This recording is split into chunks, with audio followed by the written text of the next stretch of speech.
Okay, I want to talk for way too long and way too much detail about a game I know way too much about. Also, just real quick, if you have like 5,000 hours in the game and you're going to tell me how you don't need to do any of this, you know, you beat dominating with blah, blah, blah, blah, I don't care. This video is aimed at people who want to get into the game, know nothing about it, and just want a lot of information and are concerned that guides are outdated. So, first things first, this is a systems first RPG. That means you are expected to use a little bit of everything. You're meant to use all the systems to some degree. You are meant, even if your build doesn't focus on it, you are meant to throw grenades to get around certain situations. You are meant to throw down caltrops or plant a landmine for certain situations.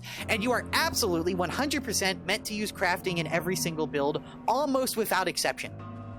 Mandatory? No. Does it make every build like twice as strong? Yes. So there's no reason not to do it. Also, I want to mention Mercantile, an unlisted bonus that it has is that it increases the quality of parts at merchants. So if you combine that, just that little tip, along with decent skill in crafting, allows you to craft. You know, you basically what I'm saying is every build should have 7 intelligence until you really know what you're doing. For another reason that I want to talk about, intelligence just gives the most benefit to the most number of skills, which gives you the most freedom to experiment and to mess up. Okay, now, how do you know where to put your points and what feats to use? So let me explain before I start going into detail. You need to decide what you want out of your build. Do you want to be crit heavy? Do you want to focus on rapid fire weapons that just rely on base damage instead of crit for the most part?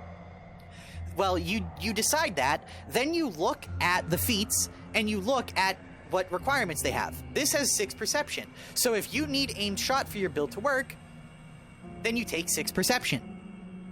And you just do that for everything. Like, for example, do you want survival instincts? Then you go 9 constitution. If you aren't going to be using something like this, then there's no point to put points into constitution. And it's basically that all the way through. For this, you do kind of have to metagame, because if you don't look up the feats you want beforehand, you're just going to be floundering around and your character's probably going to break. Like, you won't be able to progress. Okay, next thing I want to talk about, why is every single build 3 constitution? And why does every build have psi? Real quick, this game, tanking isn't super viable. It's just... People will recommend a tin can build, which is where you have a lot of health and heavy armor, but that shit falls off really hard on harder difficulties unless you really know what you're doing. And they're just kind of not as good as glass cannon builds. That's why. Putting these stats into more things that give you more abilities, that let you blow up more things faster and with less turns, means there's less chance for them to blow you up. You know, no matter how much HP and damage mitigation you have, you aren't surviving a turn against like 3 dominating snipers. You're just not. Okay, so now that I got that, also difficulties, higher difficulties lower your health, which makes investing in health, as you can see, maximum health on like hard or dominating is about the same base health as, you know, no investment. I'm sorry, you have more health, no investment on normal than you do max investment on hard. That's why virtually no build puts points into con and they take them all away. Okay, second off, your stats also affect your damage. So these need to be super high. You always prioritize these. Next, I want to talk about actual stat allocation. Then I can start getting into detail. So, actual stat allocation. You never need more than like, let me just give myself a few levels. You never need more than like 80 stealth. Like, ever. You will never need more than it. Because 80 stealth unlocks the last stealth perk, and from there, you can just equip ninja tabbies and an overcoat, and you can skyrocket into like 200 stealth. Hacking and lockpicking have the exact same thing, but here's something you wouldn't know that's actually really important. There is a knife that gives you 7 hacking, and these tools will increase your hacking ability, and your lockpicking as well. And then you have synergies. Since you should be crafting, and you need crafting skills to be fairly high, yes, I know you can just use the drug and the workbenches. Again, only people with like 1,000 hours or who heard it from a guy know about that. And even then, you don't get the crafting benches until basically you're near the end of the game, unless you rush it. But those quests are pretty hard, so if you're at the point where you can rush it, you don't need someone to explain the game mechanics to you. Second off, these skills will scale with your stats. So if you're going to play a build, for example, that wants to pump dex so it can attack as many times as possible, you can see how 70 lockpicking is massively overkill. And you can actually just get away with like 40, because the hardest locks and hacks in the game, there's only two areas, the end of the DLC and the end of the main game, and they have 135 checks. Everywhere else, so the other 99% of the game, 100 will suffice. It will open just about everything. Let's see. Persuasion and intimidation are basically useless, by the way. They generally, there's very few checks, and those checks usually don't do anything. There's one persuasion check with the faceless that is important if you want to befriend them later in the game, but that is whatever. Okay, I think that covers everything that you absolutely need to know before I can start talking in detail. Okay, well, hold on. There's one other thing I should probably mention. Specialization. After level 15, you get these specialization points. So, I just want to show off a really quick specialization. If you have, say, versatility, which converts 60% of your highest melee crossbow or guns into the other two, this skill is not super great on its own. But if we max out its specialization, you can see how this is actually really good. This gives us 190 gun skill, whereas if we just put our points into it, this gives us less. So this saves us points and gives us significantly more. We're talking in the ballpark of 50 to 60% more damage. So again, this is something that you should absolutely take advantage of if you're going to play like a pistol or an SMG build. But like nobody talks about it. So make sure you have an idea of where you want your specialization to go, because that can make some skills like versatility absolutely fucking insane. Okay, now I can start getting in the weeds, because I think that covers the absolute bare... Oh, another thing, one other final super necessity. You don't need to put like 100 plus points into crafting. You, like, honestly, like this is fine. This, like, 95, because there is a drug that you should look up. I forget the name. Don't worry, everyone will fucking scream at you to use it. It's called, like, here, I'll just look it up for you. Underrail drugs. I could have just got there from the adrenaline shot. Here it is. I recognize the name. Hyper. This right here increases intelligence by 2 for 8 turns.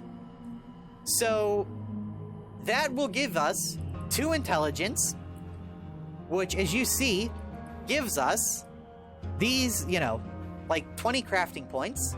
Then this I don't really recommend, but just know it is an option, the Lumerian engineering suit. And then you can own a player house that gives you 15%. And right there, we got up to 148 crafting, which is like more than enough to craft the highest quality materials, and saved us. And when you consider that you can do that for electronics and like all this stuff, you can save yourself like 7 levels worth of skill points by not over investing in crafting. If you, let's say you're pre-Depot A, you're level 8, right? You don't have any of this stuff yet. You just put 7 points. You just put 7 points into intelligence because you're smart. 71 crafting, dude, that's enough to work with like 80 quality materials. You're like in that ballpark. Just this amount of mechanics will let you make a gun that is like 50 to 60% more damaging than anything you could possibly be using from loot at that point in the game. You should absolutely craft yourself an armor and a gun before Depot A.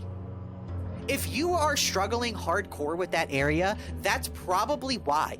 You can craft yourself a suit of armor that gives you resistance. And this is exactly why I'm saying you kind of need to craft if you want to get into underrail. Despite what some people with thousands of hours will tell you, you can craft armor before Depot A that has, on average, double the flat resistances of anything else you're going to find. Unless you, cheese some guy that has really good gear. And it will give you, 10 resistance to a damage type that will end up taking half of your health away every fight in the depot. So when you do stuff like that, it's like, oh yeah, this game is super not bad. Also, dodge and evasion are just not very good. People tend to not take them anymore.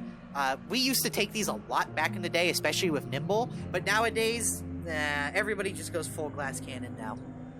Okay, let me go super in the weeds now. Strength is not super good, because dexterity can become your, right here, melee, unless strength is higher. You can use dexterity to make your melee its primary scaling. So even in most melee builds, you don't want strength. You only want as much strength as you need to get either a feat or to use a weapon. Either or. If it is mandatory for what you're trying to do, like let's say you want to use grenade launchers, you need 6 strength, so you can use 40mm grenade launchers, Maybe if you only, if you don't want to use 40mm, you want to just use like Thumper, then okay, whatever, it doesn't matter. But make sure you know how much strength your gun needs, and you plan accordingly. Dexterity, here's a fun little thing that is kind of not, Dexterity not only affects your initiative, but also the AP cost of light weapons. So pistols and SMGs get a discount for dexterity. All of the best builds that use pistols or SMGs have like 18 dexterity. That will always allow you to go first. That will give you massive bonuses to tons of your fucking stats that you use all the time. And on top of that, it will also give you huge discounts on the number of times you can attack. If you have like 18 dexterity and like gunslinger, it is very easy to get to where there is a hard cap on how little AP an attack can cost. I think it's like 4 AP. You can make a 5mm pistol get there very easily. Agility is... It affects your initiative and how many movement points you have, but perks like sprint and hit and run will usually end up giving you more mobility points than you ever really need, and you'll get enough initiative from dexterity, unless you're playing a build where you dump both of these. That kind of sucks. Like, basically, unless you're like, you only really have to worry about this problem if you're playing Psychosis Psyker. But after the Psy rework, good on you if you're still playing that. It's a shadow of its former self. Constitution is pretty oh man, I forgot to mention Psy! Fuck! Well, I guess I'll throw this in now. I'll leave a pinned comment. Every build takes Psy Empathy because 70 Temporal Manipulation gives you a skill that gives you an adrenaline shot worth of AP. So if you combine an adrenaline shot and the temporal skill, you will get basically double the amount of attacks off, which then consider, high dexterity on a lot of builds, and it's like, okay, now we're attacking like 20 times per turn. That's why just about every build does that. So like, let me explain it this way. Let's say you have a 10 out of 10 build, but you don't want Psy, and you don't want to craft, at least not for a while. Well, you just took a 10 out of 10 build and made it 5 out of 10. You only need like a 3 out of 10 build to finish the game. You're just making it much, much, much harder on yourself. Alright, Constitution, because of Psy being pretty ubiquitous in just about every build, and the fact that as you go up in difficulty, you lose health. I showed it before in the basics, but health is just a really bad investment for the most part.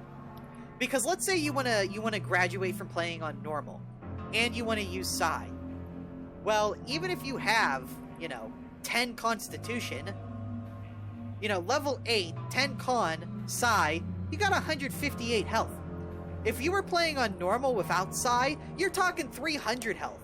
Like, dude, this is how, like, look, this is like how much a goddamn high-level character ends their HP on, Yeah, you end on 440 HP at 10 Con with Psy on the harder difficulties. So, the amount of HP you can have in normal before Depot A is comparable to how much optimized builds are gonna have, or I'm sorry, is comparable to how much a build trying to like max its health will, you know, on harder modes. So when you think about it that way, every point you put in Constitution is half as effective as it otherwise would be, you know, on normal. And that just makes Constitution just not a worthwhile investment most of the time. Perception has a big impact on your accuracy and trap detection. So I really recommend having like 6 or 7 of it for your first time. Also, it's just cool to see all the little secret areas and stuff. Willpower is basically not important unless you're playing Psy. If you are playing Psy, this should never not be maxed out. You should put it at 10, and every level up point should go into it, basically almost always without any exceptions. And every build, in my opinion, should have 7 intelligence, unless you really, really know what you're doing. Because, let's say you want to play a sniper build, and you want to use, like, the Dragunov the entire game. Okay, well, first off, that means you know the Dragunov exists, you know about its unique property, and you have an idea to utilize that unique property. If you are at that point where you're theory crafting around items like that and their special perks, you probably don't need someone talking your ear off for an hour about how the game works. If you are interested in this kind of thing, then you probably do need 7 intelligence. Because of perks like this. Where is it? Gun Nut. So, let's say, again, you want to play a pistol build. And let's say you want to use a 44. You know, you want to be a rootin' tootin' cowboy shooting homosexual. You know, so right here, 44s have very high damage ranges. They can either do like 10 damage on a shot or like 50. So that 15% goes a long way on those weapons. Especially once you start crafting with like 100 plus quality materials and the damage range is like 30 to 100, that 15% ends up being, you know, a pretty big deal. And the higher the damage range, the more likely to roll higher you are. So if your gun is going to do 15 to 100, then you add Gun Nut, and now it does 15 to 115, you know, you're on average hitting for like 10 more points of damage just on every hit. Sometimes you're high rolling above that, sure, but that's just adding, you know, 10% average damage to every attack. Which isn't a lot, sure. That's why not every build will take this perk, but it is still just free damage. And if you take this perk early, so you can craft early, you can make a gun before Depot A that, like, you wouldn't be able to buy off a merchant or see drop in the world, God, until, like, level fucking 20. Sometimes not even then. Let's see, what else do I want to talk about? I kind of want to talk about Psy on its own. But I definitely want to talk about stuff like this now. I want to talk about grenades. So, first and foremost, EMP grenades. You can, like, only craft these Mark IIIs. I'm honestly not even sure off the top of my head if you can buy these. I don't think you can. I've always just crafted them, and I don't remember ever seeing them in a merchant. But these are really important because robots are a really fucking massive pain in the ass to deal with. Especially if you're a Psy build. They are a fucking, just, they're bullshit to deal with, frankly, if you're a Psy build. You know, you gotta, like, stack, like, especially, God, like, something like a Naga Protector as pure Psy. Oh my God, you have to pull out, like, all the little tricks to get over that hurdle. You cannot just walk in and just face it head on with your Psy setup. So these are important to know about because, again, you can craft these relatively early in the game, and they stun robots for 3 turns on top of doing, you know, once you start getting into, like, the 100 plus throwing range, you know, these fucking things start dealing, like, 200-300 damage and stun them for 3 turns. Which, funny enough, with the Grenader feat, even without the Grenader feat, actually, it allows you to stun them long enough to throw another one. And I can tell you right now, if you're throwing EMP grenades that are hitting for, like, even just 200 damage on average, anything short of endgame DLC robots are not surviving 2 of those motherfuckers. So, you know, that's pretty dope. And if you need a little oomph, you know, let's say you're playing, like, a sniper build. then you're looking for something like this, like an HE or a frag grenade. You can make these Mark III frag grenades before Depot A. Like, that is not, that is not crazy min-maxing. That's just like, bro, like, just put some points into the associated crafting skill, and there you go. As long as you have points in Mercantile and points in the associated skills, right here, Chemistry, Mechanics. And right here, okay, this is exactly what I was looking for. 50 skill required to craft a Mark III grenade. And like, you can get Hexogen. It's possible. Especially if you have high Mercantile. And if we're level 8... Sorry for the weird voice there. I fucking don't have control of my own voice. We can get fucking... Where is it? Yeah, we can get 50. Right on the money. Even if you only have, average... Even if you have below average intelligence, you could still get enough to make these. And these are going to deal so much fucking damage that, unless you're playing on, like, dominating, these will just kill the mutant dogs, like, instantly. And they'll, like, half health all the other mutants, if not do more. But, yeah, I just wanted to point this out. If you are ever struggling, there is absolutely no shame in focusing on throwing. Another thing I want to talk about is traps. Underrail. Caltrops. There's other grenades that are even stronger than frags. But we're just going to talk about a little bit of everything. So, caltrops are like the ultimate cheese tool, effectively. Which, by the way, I just want to talk about that. There is no cheesing in this game. There's only strategies that are more difficult than other strategies. There is no such thing as cheesing in the underrail. The game is it's unforgiving. Either what you're going to do works and you win, or it doesn't work and you lose. There is no cheese, there is no nothing. Who cares if you placed fucking 10 landmines outside of the door, then walked enemies into it and instantly killed them? It's their fault for being a fucking pipe licker and walking into it. Because you know what? The game is gonna do that exact same thing to you. The game will try to fuck you, so you need to try to fuck it. Fuck the fucking fuckers before the fucking fuckers fuck you. Something along those lines. Why? I need to stop. So, caltrops are really important because, and this is something that a lot of people neglect to mention, and loses 5 movement points. If the target is no movement points, it loses that, blah, blah, blah. So, if they have to walk across 10 tiles of caltrops to get to you, they have to spend like 3 or 4 turns doing what would otherwise be a 1-turn walk. So just placing one of these down gives you, basically, at the bare minimum, even in the worst case scenario, just throwing one of these down before starting combat gives you an extra turn before enemies are in your face. And then, God forbid you poison them, and now it's like, oh god, now they're taking, like, 30% of their health and damage before they get to you. And then there's landmines. I also want to talk about drugs and food, because drugs and food are really important. Underrail food.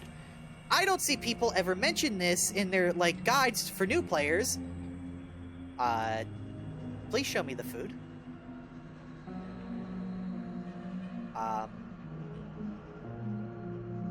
Okay, there we go. So here's an example. Hardcore chips. You can just go buy these. Like, these are super easy to just go buy a bunch of. And they give you 5% critical hit chance. There is a feat that gives you 7% critical hit chance. This consumable, which is easy to get a lot of, is basically like adding another feat to your build. Then adrenaline shot. This gives you basically 1 or more extra attacks or extra, like, side casts or whatever for 3 turns. Think about that. You get 3 turns of however many extra attacks. That is usually the boost you need to end a lot of fights. So, let's say you're struggling. You throw down poison caltrops. Just one. Just one. You just click the button once. Enemies have to run through it, lose their movement points, so it takes an extra turn to get to you, and they take a bunch of damage. As they're running towards you, you adrenaline shot, so you can attack like 3 more times with your pistol. And over the course of 3 turns, that gives you 6 shots. That is like an extra turn and a half or 2 turns worth of damage, depending on your build. So you just robbed your enemies of a turn and gave yourself an extra turn or 2. So now the action economy has been skewed massively in your favor. Also, food can give you stat buffs. Something like an eel sandwich can give you 1 dexterity, which can take 4% off of your AP costs, which can be the difference between attacking once, or getting an extra attack, and just barely not having enough to get an extra attack. You know, those are just little things that you just gotta think about. Let's see. Is there anything else that I want to talk about?